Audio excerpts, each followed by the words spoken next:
humankind has ever experienced. Thank you all for visiting with us today, and enjoy your tour.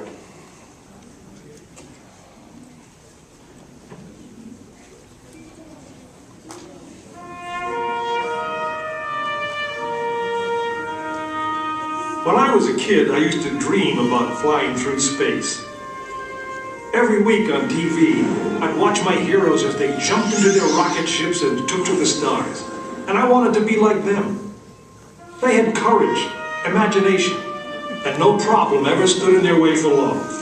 You know, in the end, when we actually did send men into space, it turned out that those were exactly the qualities it took. I'm John Hudson. This is Pad 39 of the Kennedy Space Center. I was a launch controller here when from this very spot, man took off to fly to the moon. It was a journey that began 12 years before that rocket ever left the ground. And it started on the other side of the world. Back then, we were one of two superpowers that always seemed to be on the edge of a terrible war. In 1957, the Soviet Union launched the first ever man-made satellite into Earth orbit. They called it Sputnik, which means traveling companion. And in a world where peace hung in a delicate balance, it seemed to create a dangerous advantage. Every ham radio operator in America could hear it beeping. People were afraid. Were the Soviets looking down on us? Watching us? If they could make a satellite pass over our cities, could they do the same with a bomb? Our own space program kicked into high gear, and less than 2 months later, we were ready to launch our own satellite.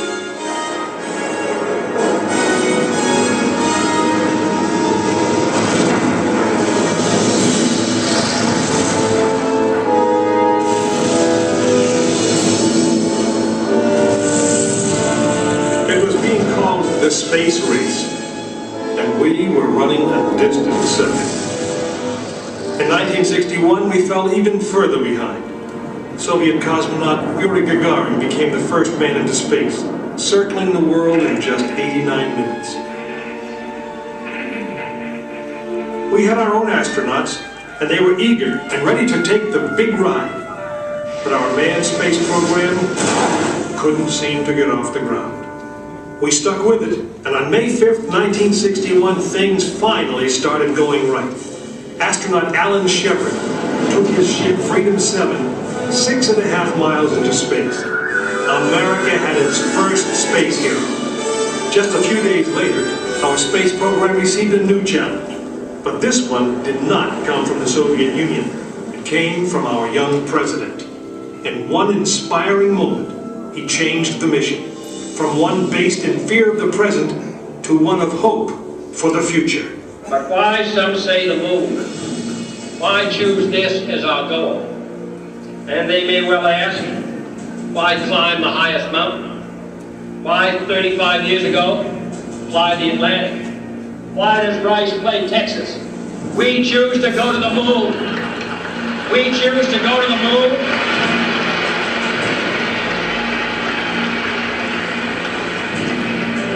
We choose to go to the moon in this decade and do the other thing. Not because they are easy, but because they are hard. We hadn't been more than 16 minutes into space, and now we were going to the moon. We would have to design a rocket the size of a 36-story office building, put it together with the precision of a microscope, and accelerate it to the speed of a bullet.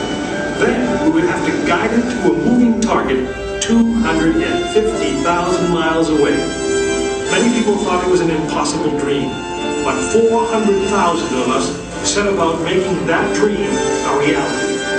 It would be the longest, most hazardous voyage that any man had dared to attempt. But step by step, mission by mission, we orbited the Earth, perfecting the skills and technologies we would need on this incredible journey. Our astronauts practiced maneuvering, docking, and the 1,000 other tasks that would comprise the moon mission. We created new alloys, lighter and stronger than anything seen before. We designed communication systems that would be reliable over the vast distances. And behind it all, we tried to perfect the rocket that would be powerful enough to punch out of Earth orbit and take us to the moon.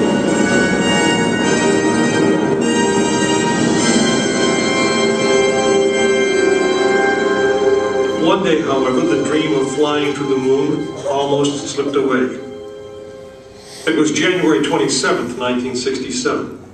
Astronauts Virgil Gus Grissom, Edward White, and Roger Chaffee were on board Apollo 1 for a plugs-out test, a full-scale dress rehearsal for the actual launch.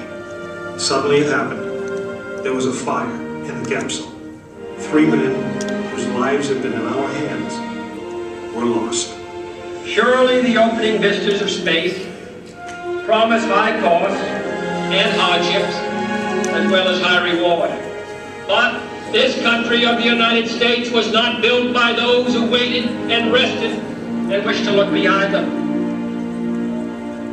After Apollo 1, some thought we'd failed and that the moon was out of our reach. But we owed it to those men to learn from their sacrifice and to carry on. We started taking the Apollo vehicle apart, piece by piece. Was the design flawed? Had safety been compromised? Tough questions. And we spent 1.5 years redesigning the spacecraft so that no astronaut's life would ever be at risk because we overlooked something or because we could have done something better. A moon rocket is 91% high explosive, and it goes into the most unforgiving, hazardous environment there is. We could never make it risk-free, and the men who flew them knew that. We didn't send men into space again until Apollo 7 orbited the Earth testing some of the new designs. When everything worked perfectly, the decision was made. The next mission would travel to the moon. It was mankind's destiny to leave the shores of our planet behind and strike out across the vast ocean of space. In the great span of our history, now was the time that we could. Now was the time that we would. We stood on the eve of the longest, most dangerous journey that any man had ever undertaken. And it would be taken by Frank Borman, James Lovell, and William Anders, the crew of Apollo 8. Through those doors, you'll find the firing room, launch control, just as it was on December 21st, 1968.